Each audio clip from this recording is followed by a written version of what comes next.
I'm Chris Bear Anthony, And I'm Ariel Quendo, and we we are are the Traveling Traveling Groomers. Groomers. So, on this podcast, we're going to talk about everything grooming related from the perspective of the mobile and house call groomer. What unique challenges and benefits does a traveling groomer face? What business, grooming, life, and general topics do we want to improve on? Mobile, house calls, salon based groomers, and any and all pet professionals, welcome aboard as the traveling groomers will cover all of these questions and more. So let's grab our travel mugs as we climb aboard and head out to the first stop of the day to talk about something we really, really love to talk about and where we kind of first started equipment. But first, I would like to thank our sponsors. We actually have sponsors, Handy Engineering and Positive Educational Training, and we will talk about them throughout the podcast. So thank you for that. And this is episode number 1. Numero uno. This will have all of the rough edges. If you're listening to this at like a much later date and time, you're like, listen to them stammer. But it'll be fun. I'm really looking forward to this. I am too. When you said you wanted to do this, I'm like, yeah, let's do this. And I love this. I refer to you as like my accountability partner, like with my business and stuff, because I'll mention stuff to you that I would love to do, but I don't think I would ever get done in a million years. And the next thing I know, you're like, you've got a group set up, you've got the folder in Google Docs, and I'm like, oh damn, we're doing this, okay. See, this is what happens when you give me a task, it gets done. I know this now.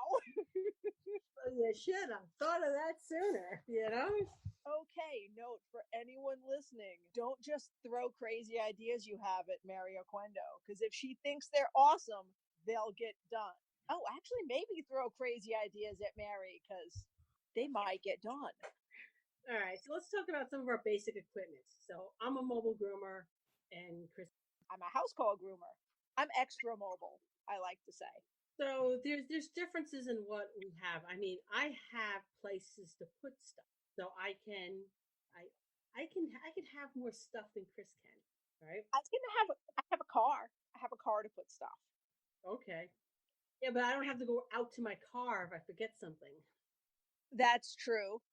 That is true. So yeah, I have to kind of have an idea when I am leaving the car, like what I am going to need for any given dog. So that's in my basic kit, and what I am going to need for this dog in particular. I do have doubles of just about everything. Oh God, yeah. So Actually, I just recently got a double of one of my favorite pieces of Hanby equipment, which kind of segues nicely into the what I couldn't do without. And it's unfortunately a piece that they don't make anymore. Curtis, wink, wink, nudge, nudge, which is a combination clipper dryer vac. mine is a combination clipper dryer vac. So yours dries and. Oh no, I'm sorry. I would be mistaken about that. I Okay. have a combination vacuum cleaner clipper vac. Okay. See, I have a combination blow dryer, HV dryer, clipper vac, Ah, which is amaze balls because it is one piece of equipment that I pull into the client's house that I dry the dog and I use it as a clipper vac, and then I clean up all the extra little hair and what I scissored, and it's a beautiful thing. yeah, we need to get Handy back on board with that. So equipment that I can't do without. I don't do without a lot, because I have room for storage. I have like little craft boxes that I keep all my extra stuff in. So I have extra blades, extra scissors that are within reach. So the scissors are just like we're just sharpened and put in there for storage. If I'm using a scissor, I'm like, well, this is not cutting very well. Okay, that goes in the old store for the next time I'm at a trade show, and I pull out the new one. I think being organized in a mobile unit is really, really important because I want to be able to reach and grab something that I need that I don't need necessarily at the moment. Oh, absolutely. And I have the same thing. I have doubles of just about all of my scissors by this point, and considering I pretty much only use one brand of scissors, it works. And I have but it's in the car. So it's even extra important that even if the back of my car may not look as organized, that I know exactly where everything is. Because if I have to run out to the car, I need it to be like, I need to run out, put my hand on it, run back in the house. Right, right. And what piece of equipment can you technically do without, but really, really don't want to? Oh, No, I can't do without this. I know anyone can't see it, but Chris can see it. oh, This, that yes, is a this is a special thermos. Okay, it is the name on it, and my daughter got it for me off of Amazon, and I'm not even going to try to pronounce it. Vojirushi. And this oh, thermos keeps it hot the entire day. And nice. I put a cup of tea in here at 8:30 in the morning, at 5:30 in the evening. No matter how many times I've opened this thing up, it is still as hot as when I put it in there. Now, see, I can't even put tea in my travel mug because my travel, it doesn't keep it hot all day, but it does such a good job. If I just make my tea in it, I can't drink it for like 2 hours because it's too hot. Well, you put the temperature in exactly as you want to have it. Because if I put it in the air and here too hot too, I'm like, I can't have my cup of tea, and I really want it. So this is something that, yeah, technically I could do without, but do I really want to? No, because that kind of comes under personal care that Yes. we'll talk about later. But that's definitely a personal care item because I get hangry. So it's very important that I am caffeinated and hydrated and have food because otherwise my temper is not where it should be in terms of just staying calm and relaxed throughout my day. I mean, and there's pros and cons to the, making sure you have food in your van, or in your car, because if you're not, then the temptation to stop off at McDonald's or grab a pack of yodels or at the gas station is really kind of high up there. So you know what? Um, Either if I know, like, there's some area, really great delis in my area, really great delis, that are really, really priced. So I'll know when I'm scheduling to kind of schedule around, so I will be there around lunchtime. Right. Works well. If the day is simply not going to work that way, then I need to make sure I have something in my van to eat, because if not, when I go fuel up, I'm really looking at the ingredients that I don't really want. I don't even read when I buy a package of yodels. I don't, and I read ingredients and everything. I don't read those ingredients. I really and truly do not want to know what I've just put in my body. Well, see, I'm. Oh wow, I feel like I'm about to become a horrible walking stereotype because we've been at this podcast how many minutes now, and Yeah, I'm about to pull out the V word. But as a vegan, I can't do that as easily. no, So I have to. yeah. See, I'm not. I'm not vegan. Yeah. I'm vegetarian. And like I said, I'm not even sure. Well, I am pretty sure that there's no proteins or dairy in yodels. I'm not real anyway. They're not real. There's probably technically a milk derivative and an egg derivative, but Yeah, so that actually might constitute something vegan. hey, you never know. Oreos can be vegan. There's a lot of junk food that's accidentally I can eat, but that doesn't mean I want to stop and eat it in the middle of the day because that's going to make me feel good for 5 minutes and then I'll have a sugar crash. Yeah, that's true. That's true. All right, our liquid stuff. Now this is how I solve my how I keep my liquids in my van. So that when I buy gallons of shampoo, I also buy a 16-ounce bottle to go along with it, because it's labeled. Hey, look who's smart. All right. So that I just have to have that. Usually I'll buy two. All right. So I'll have two 16-ounce bottles, and I have my fresh one there. And when that one is empty, then I bring it in the house and make sure it's clean and dry. I fill it back up. So I don't have to have gallons all over the place. You know what happens when you have gallons in a mobile grooming van? And all of a sudden, the van smells awesome. Yeah, that means something spilled all over your trunk. That Oh, happened to me. yeah. And it's never the cheap stuff. It's always like the $90 gallon of shampoo that you bought really special. That's the one. Let me tell you, when I first started House Call, and we're going to talk about vehicles in a minute too. When I first started, I started with a 98 Nissan Altima. Talk about not a lot of storage space. When I just recently sold it, I had to tell the woman, I said, I'm really sorry. The trunk looks like it does. It's mostly shampoo and spilled product. It's not as disgusting as it looks because there's like dog hair caked to it. And I tried to clean it and it was not happening. But it smelled. Yeah. Wonderful, Awesome. right? Right? And this here, the water is not only the water pH. I fill up my water from my house. I never use clients' water.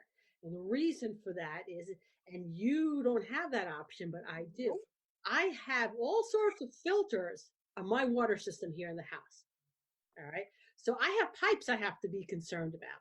So Yeah. my water softener system, I have all sorts of filtering things to keep all sorts of stuff out of my water so that I know the water that I'm using is going to be consistent. So if I find products I like, that's great. It works really well with my water. On a couple occasions where I found myself out of water, and this is back in the beginning, when my scheduling probably wasn't as good as it is now. And I have like two golden in one day. Yeah, I'm gonna run out of water. Yeah, I don't even have that option. So I've done a lot of experimenting with shampoos because I have to have, even though I most of my clients are in the same general area, not 100% of them are. So I have to have a shampoo that works, or two. I have like two or three different shampoos that will work decently in any water, which is difficult to find, and it's totally not their fault. It's how pH works, Well, and here's it's going to affect it. where I live. Mostly everybody is on well water, so it can vary wildly from one house to a house down the street. Right. So that's also another reason why it's really important that I fill up in my house because I know the water I'm using. Oh, absolutely, absolutely. I would definitely, if I had that option, I would probably only be filling up at my house as well. But that's house call. You guys don't have But that option. but this, yes, but I also don't have to pay the water bill. So there. Well, I don't pay a water bill either because I have well water. Oh, okay, there you go. There you go. That, see, also not an option just in my area. So yeah, you have to know how your products are going to work with your individual circumstance. Right. And just my personal feelings on this, I don't use any product that I don't have full ingredient or I don't have access to full ingredient listing. And part of that is because, and we could talk for hours on this. And this is maybe Oh my God. Yeah. this could be maybe a full episode down the line. But I have chemical allergies. All right, so I do need to avoid the synthetic fragrances, which is the biggest problem for me. And the synthetic fragrances, it's not just an issue with you, it's an issue with the dogs. I was talking with a shampoo distributor, and I'm not going to name them now because I don't 100% know how their ingredient disclosure list is. But I said, hey, I'm looking for a new shampoo. I have a couple of clients with really sensitive skin. And they handed me their lavender. And I said, well, I use lavender shampoo. They went, no, no, no, no. You use lavender scented shampoo. This has actual lavender essential oils in it and in a hypoallergenic base. Trust me, you'll be fine. I'm like, okay, I bought the 16-ounce bottle just to try. All of my sensitive dogs, totally fine.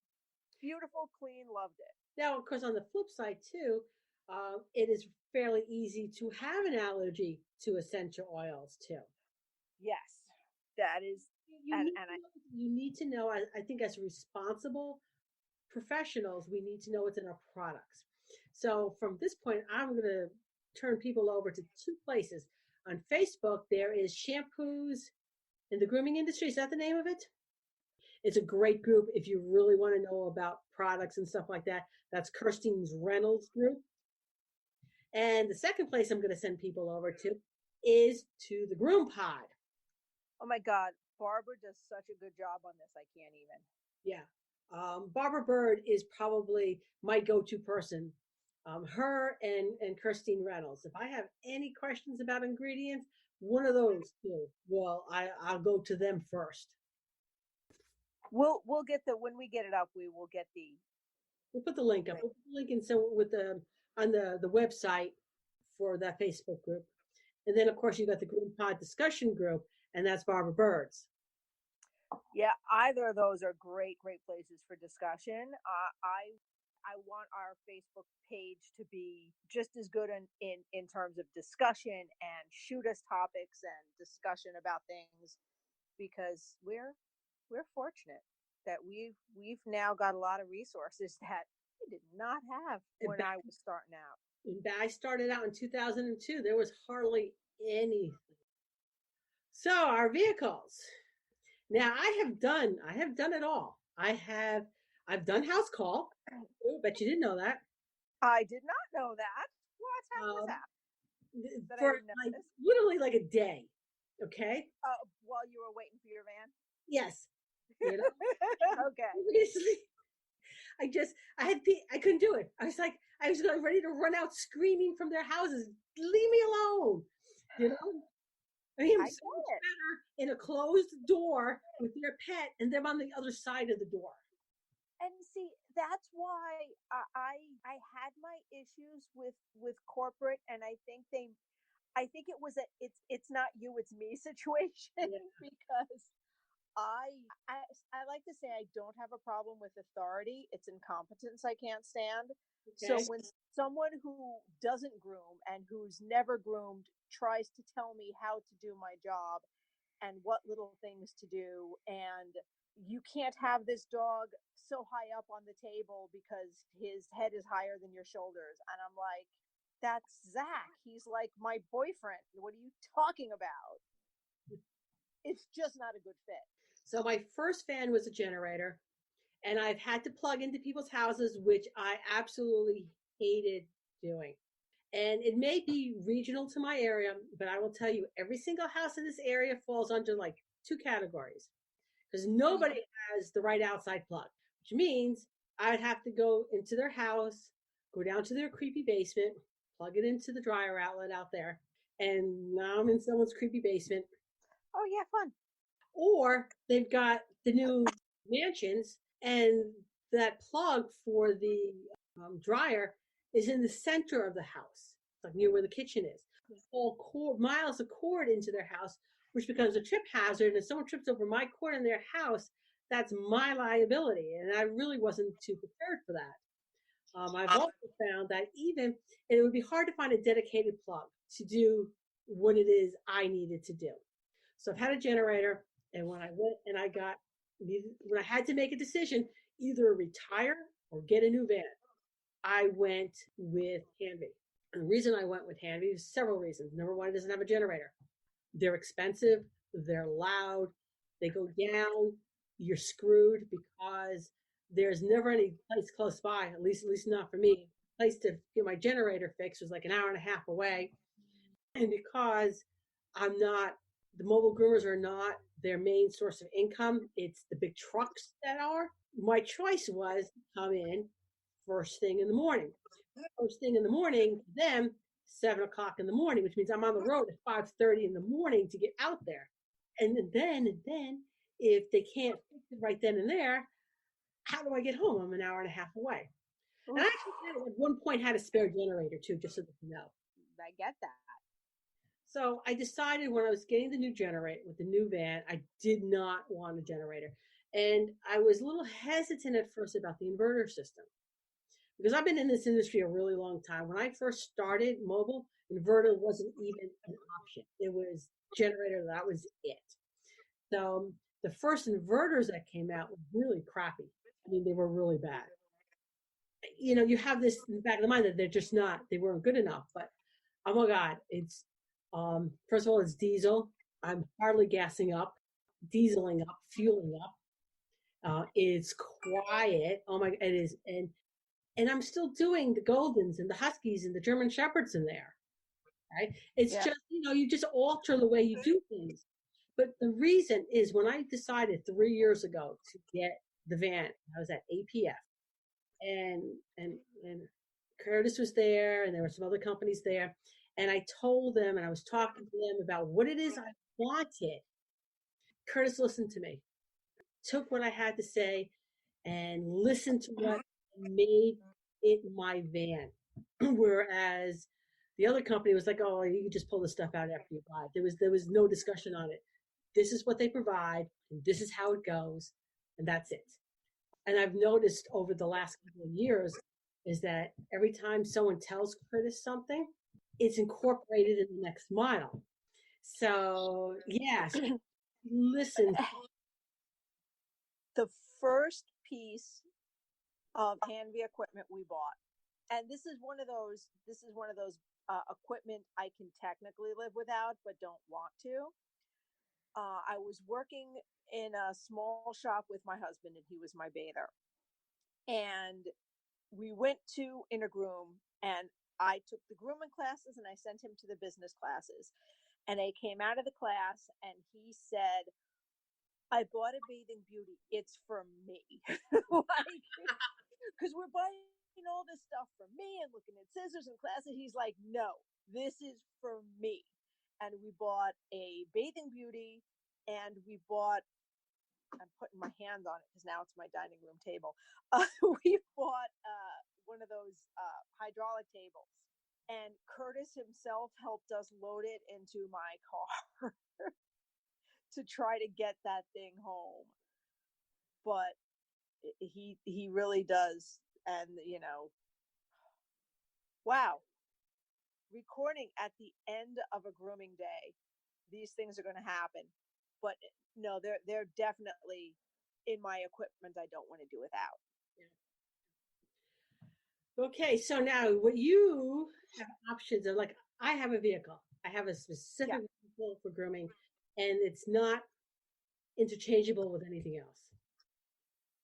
However, you have more options than I do as far Now, as I have literally Ubered to appointments when my car was in the shop. And it was kind of fantastic. I dropped the car off. I made sure my small containers of shampoo was loaded. I grabbed my equipment out of it. I called the Uber. I said, "All right, take me here. Sorry, I got to use your trunk." Everything fit in the trunk. And I mean, I did it on a smaller day, but can I tell you, when my customers were like, "You Ubered here?" I said, "Well, yeah, this was your regular schedule." But, "Oh my God, here's an extra $20 for the Uber. Here's an extra, because they appreciated that kind of dedication and flexibility. I actually know house call groomers who take public transportation yeah. in the city. I mean, it's doable. I'm too much of a product whore. I couldn't do that because I won't. I like, oh my God, I need all my backups in my car. I need everything. I need contingency plan. But I give them all the credit in the world. But in terms of my vehicle, I actually just upgraded this year. I mentioned I started in a '98 Altima, and I finally upgraded to an SUV with 3-row seating so that I could put the third row down, have all of my grooming stuff, everything I need, including a big table, and still have a back seat for people. Like, if I need to transport actual humans with 2 legs, they could fit in my car without me having to remove half my equipment. That's good because if my van goes down, that's it. Yeah. Well, you know what? That's if I can take this moment to say that's why I think the beautiful book that came out, I want to say last year, within the past 2 years, that I had a little teeny bit of a hand in doing a chapter in, a practical guide to house call grooming. That's why I think that's such an important resource book, because if you're mobile and you theoretically know how to do it, if you know your van's going to be down for an extended amount of time, you can actually keep money coming in. Yeah. You know, you can reschedule and say, all right, I may not want to do the big Harrys, but I can juggle appointments and still have money coming in while No, my if van you're me, if you're me, you uh-huh. reschedule. I'm not doing that. I've done it, and okay, maybe it was the clients that I was there, I but you they know simply, you know, they they were talking, and I'm like, why are you talking to me? well, and that's something that I'm kind of grateful for my corporate background regarding, because I grew up behind that fishbowl. I literally learned to groom in the fishbowl. So unless the dog is freaking out trying to get to them, I could care less if they want to stand there and watch and chat at me. Yeah, I So, was working by yes. myself. All right, so also let's go on to equipment. So is the most important piece of equipment we have is Chris. What is it? Oh, that would be ourselves and That our would be ourselves. bodies. I have orthopedic matting all over the place on the floor.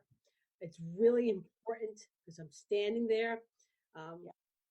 where I think mobiles and house call groomers have it a little bit better than the shop groomers is that there's movement built into our day.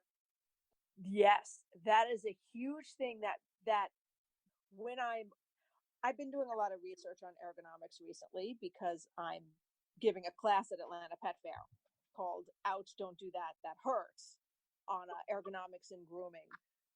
But one of the things they say over and over again is do different movements. Don't just sit all day. Don't just stand all day. And it's such a huge thing to be able to drive between appointments, because like you're definitely sitting and giving your body that much of a break. Yeah, and then you're walking in and out of people's houses. So Yep. we have movement. We still have to be aware of when we're, like I said, it's why I have the orthopedic matting and I spent money on it. I don't feel those $20 mats are going to give you the support you need over a long period of time. My mats that I have there are like 8 years old and they are still awesome. Oh, nice. Pay me now, pay me later. I'd rather pay it now. Yeah. Also, That's why I spend money on sneakers. footwear is important and closed toe waterproof shoes is really important because open toed shoes is really nice in the summertime. However, if you drop your scissors on your foot Oh, or yeah. you get hair splinters in your feet, they really hurt. So, good quality closed toe waterproof footwear is important, and that we drink a lot of water throughout the day. We're working in dehydrated conditions. We got dryers going, especially the mobile groomers, because we're now enclosed. We're in a much smaller area. So the humidity and the dryness from the dry, it's going to affect us more. We really need to make sure we're drinking a significant amount of water over the course of the day. I do have a bad habit in terms of house call that every so often, while I wear good shoes and try to protect my feet, there is the odd time or two that I'm in a shower with a dog. That kind of happens, where you know I'm trying not to take any more big dogs, but I do have a black Russian Terrier that I have to wash in a walk-in shower, and I'm not kneeling on the outside of that shower leaning in, getting soaked. Fine, I'm going to get soaked. I'm going to get soaked with my pants up to my knees, using the Bathing Beauty because I've got a towel that I'm stepping on with my bare foot on the drain. And yeah, it happens. Thank God it's not every day. So and it's self-care isn't just physical. It's our mental. It's taking care of our mental health. I mean, there are so many parks in my area. Do you know how when the weather gets nice, I will stop and just do a quick walk around the park because I can. You know, we have rivers, we have lakes, it's just a really nice part of Connecticut. And do you know, I'm Googling the term right now because I forgot what it's called because I didn't expect to be talking about this specifically. Do you know the Japanese actually have a word for forest bathing? What? Okay. What's it called? Um, I just realized I stepped in it because now you're going to want me Yeah, now I'm going to watch you to come up with it. to pronounce Japanese. Shirin-yoku. Totally said that wrong. Positive I said that wrong, but it translates to forest bathing, which is just spending time in nature. It is you can if you Google forest bathing, it will come up. It is a documented thing. They've done studies on. Yeah, getting outside in nature. Yeah. And even in poor, other than like a downpour, now, the way I feel about rain, I'm getting wet all day long. So if it's not a downpour, and as long as I got a hood on, I'm good. I can get a little wet. I'm not concerned about that. So I will walk, maybe not year round, because once it starts getting down to like -7, I'm staying in my truck. Yeah. I used to have the blessing when I was moonlighting at a shop once or twice a week that on the way back from that shop I passed an arboretum, Oh, nice. and that arboretum is totally one of my favorite places on earth because there's just something about it. Frelinghausen Arboretum in Morris County, and it's just fantastic. And I got to know the trails really well because even if I only took like 20 minutes, a half an hour, it was amazing. It can really change your attitude throughout the day, especially if you find you're getting yourself a little stressed. To take that time and just stop and just go for a walk, go back into the van, go back to Yep. work. Yep. Well, I make sure that I schedule midday time. Either I'm sitting down having a sit down lunch, or I am going and I'm going for a walk. But I break up my day, so I have a period of time where I'm not working from 9 o'clock in the morning until 4 o'clock in the afternoon. All right. And see, and yeah, you see the faces I'm making. For those of you who aren't, I'm making the I should be better at that faces, but I have a workaround. Okay. My workaround is twofold. Is my with my new car, which I love so much. It has a panoramic sunroof. Nice. So even during the winter, if it's not actually open that I'm getting air, the it's open that I can see the sky and I have that more opening. And I got a subscription to Sirius Satellite Radio, so I can flip around and I use music as therapy. So I got have music and the extra light. Let me tell you, when the weather is nice, I've had some horrible days where I was just exhausted and beat and hurting, but I popped up that roof open all the way, took the back roads home so I could appreciate, without being drowned out with wind, and cranked the music, and I was all better by the time I got home. Another way to maintain our health is continuing education. That's going to trade shows. That's subscribing to online workshops. I started positive educational training because for people who know me, I'm at many trade shows every year. Biggest problem is that even though I'm at the trade shows, I'm not taking any classes. The reason I'm not taking any classes is because the classes I want to take are being at the same time I'm teaching mine. I mean, come on. It's so frustrating. I've had words with them. I mean, seriously, is not anyone call me on this? Anyway, I found it difficult to take classes when I was at trade shows. And one day I realized that all of my continuing education I'm doing online.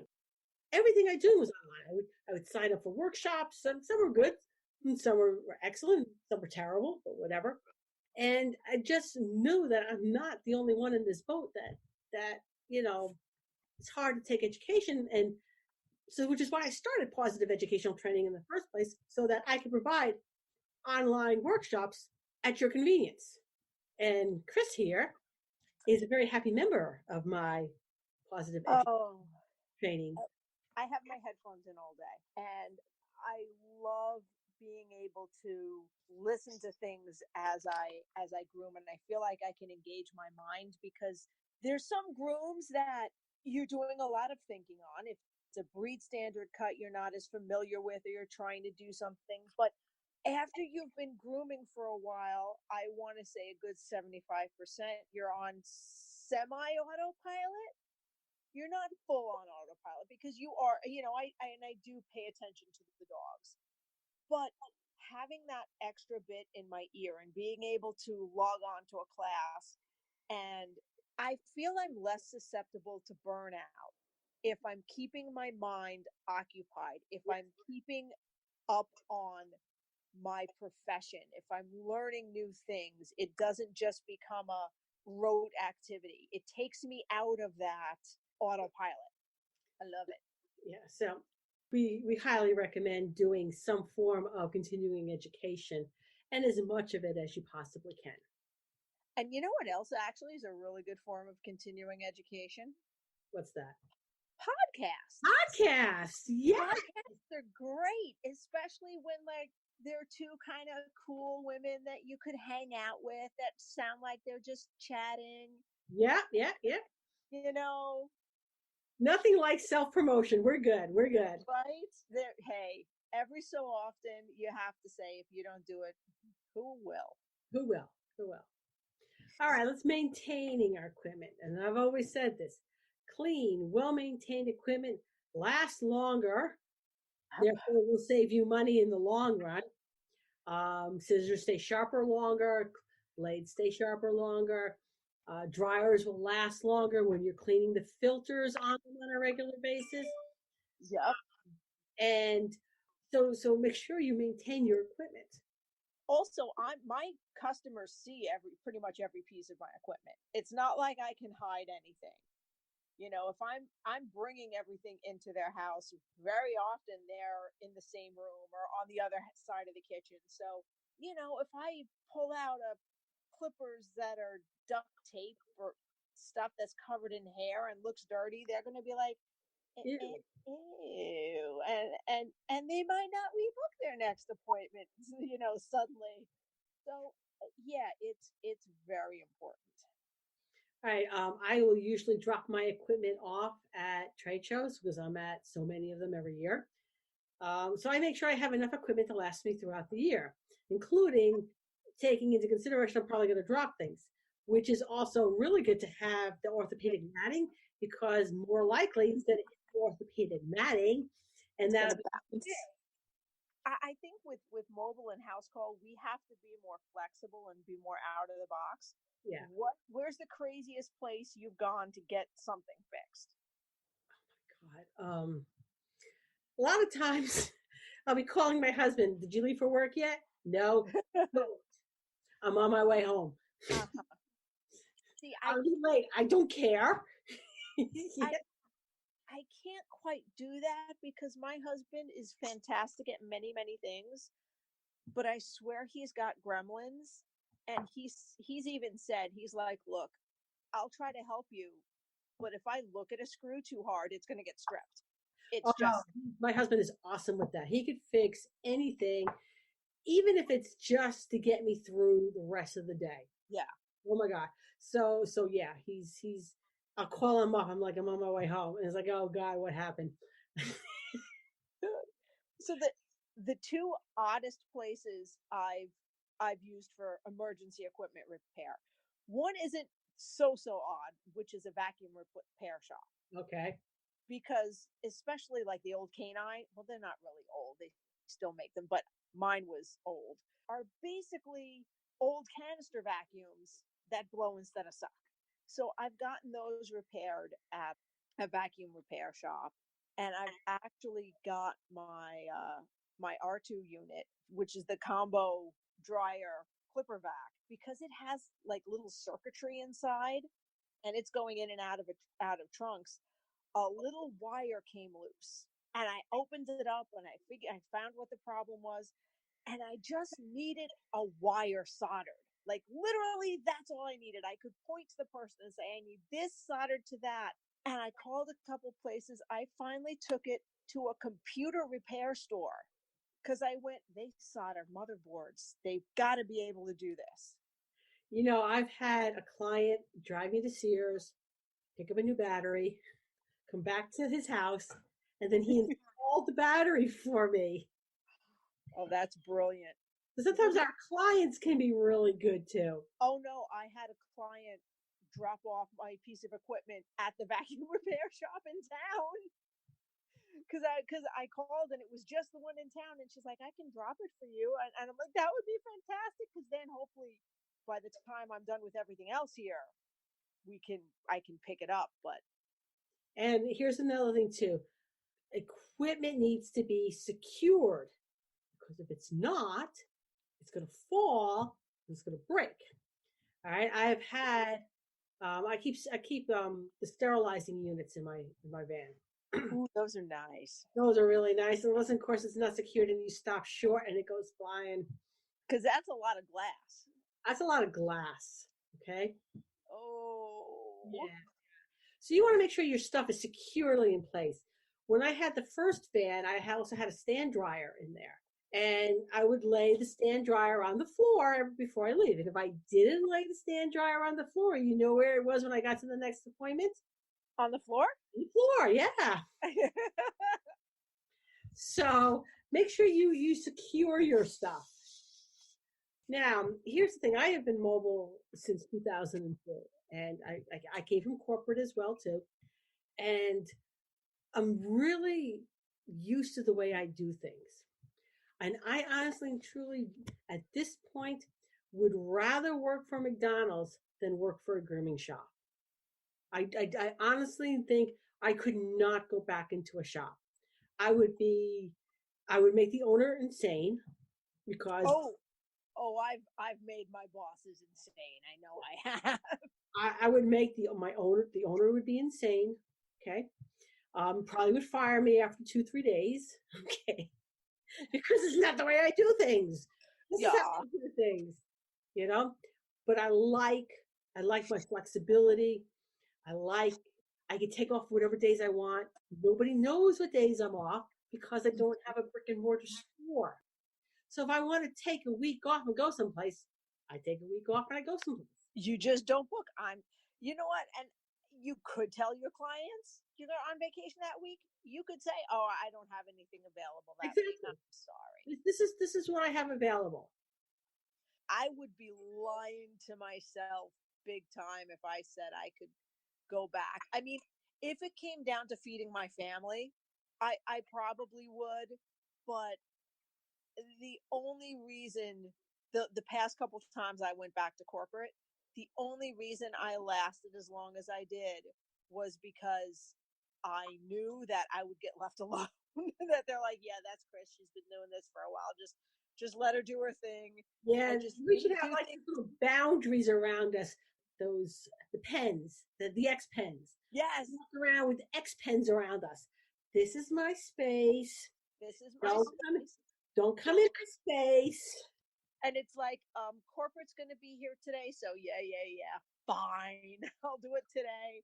But no, when you outright tell a store manager that, fine, I won't use my groomer's helper, but when I get bit, I will be signing your paycheck because I will sue XYZ company for all it's worth. because you denied me a piece of safety equipment that could have prevented my getting bit. That means I'm not a good fit, maybe.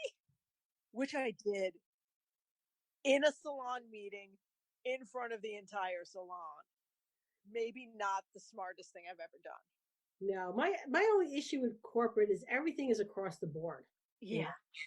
So somebody does something stupid in one shop, and then everybody pays the price for it. Oh my God! Before, like the last 2 months, I was still corporate. They had this crazy thing where we all had to go in and get trained on everything in the store. And so they're like, "Wow, if you have a question, someone asks you a question about fish, what do? Those are the fish guys over there. I'm Yeah. going to talk to the fish guys. Asking me questions about fish is not, I'm going to kill their fish. Seriously." Yeah. And if someone asks them a question about what brush to know, I go, you send them to me. I will talk to them. I said it was the stupidest thing I've ever, they may have done stupider things since I've left, but that was the stupidest thing. Well, yeah. I have a question for you. Have you been able to successfully avoid getting crickets for a customer? Seriously, I pointed. Point. I'm like, it is all the way over there. It's over there. I think I attempted it once. And I opened the thing and I looked in that big abyss of hopping bugs and I'm like, nope. And the customer just laughed at me. I closed. I said, nope, I'm sorry, ma'am. I tried. And they're like, let me get you somebody. Somebody who knows what they're doing. Yes, I'm like, I'll bag a fish. My dad had fish growing up. I will get any No, fish. I was if it wasn't grooming related, don't talk to me. I don't want to. Of course, being in corporate and they have the snakes, which were always escaping, always. Oh wow. Oh, snakes are notorious escape artists. I like snakes though. Yeah, well, okay, from a distance, looking at them on the other side of a piece of glass, yeah, they're awesome. In my grooming, when I turn on the light in the grooming room and they be slithering away, and that's awesome. No, okay, that's fair. Because I mean, I'll hold a snake, I'll pet them, I'm okay with snakes close up. I think it's the surprise snake that would get me. Yeah, like you said, no. Now, when I was surprise me. Corporate, the store I was training at was in a strip mall. So you had the store at the corporate at one end, and then there were like 3 stores, and then there was a Sears hardware store at the other end. So it was like about 4 stores. Okay. And so on a regular basis, there was a Sears hardware. Sears hardware would call the store, come get your snakes. Because the people would like reach into the bins where they have stuff, and they reach in and they pull something. There'd be a snake attached to it. I mean, it's not funny because it's not safe for the snake, and I'm thinking of the poor animal, but I also am crying because I can't imagine.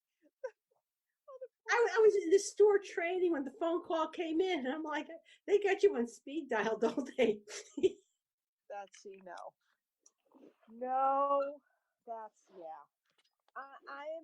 I love all of the critters, but it's the surprise ones where you don't expect it. Like, you're riding your garbage can and there's a possum in the bottom. Yeah. I might have screamed like a little girl, just out of shock. I'm not afraid of possums. You don't expect. You don't expect it. So yeah, no one expects the Spanish Inquisition. And yeah, whatever. I would pet it too. That's on someone else's arm. Yeah. Oh, really? Feels nice. Okay, I'm good. Thank you. I appreciate that. All right. So that was off topic, but that was fun. That's okay. Yeah. Well, we will try to stick to topic. Okay. If you enjoyed this show, okay, you can support us on Patreon. So you can subscribe to us, and the link for that we will post them on the Facebook page, but we will also be up on the website too. So show us some love. We would appreciate it. And so it's time to end up today. And again, we would like to thank our sponsors. That was Handy Engineering and Positive Educational Training. And we hope that you enjoyed listening as much as we enjoyed chatting. It's been fun. So thank you. Oh, this is awesome. Yeah. Yes. So Yes, and also if you have anything, any further things you want to talk about regarding this podcast or future things you want us to talk about, hit us up on our Facebook page, The Traveling Groomers. and what's our topic for next week? I want to say our topic for next week is how we got started. Ooh, that'll Like be fun. how we got started in both grooming and in our travels. Yes, that's gonna be fun. All right, Chris. I will see you next week.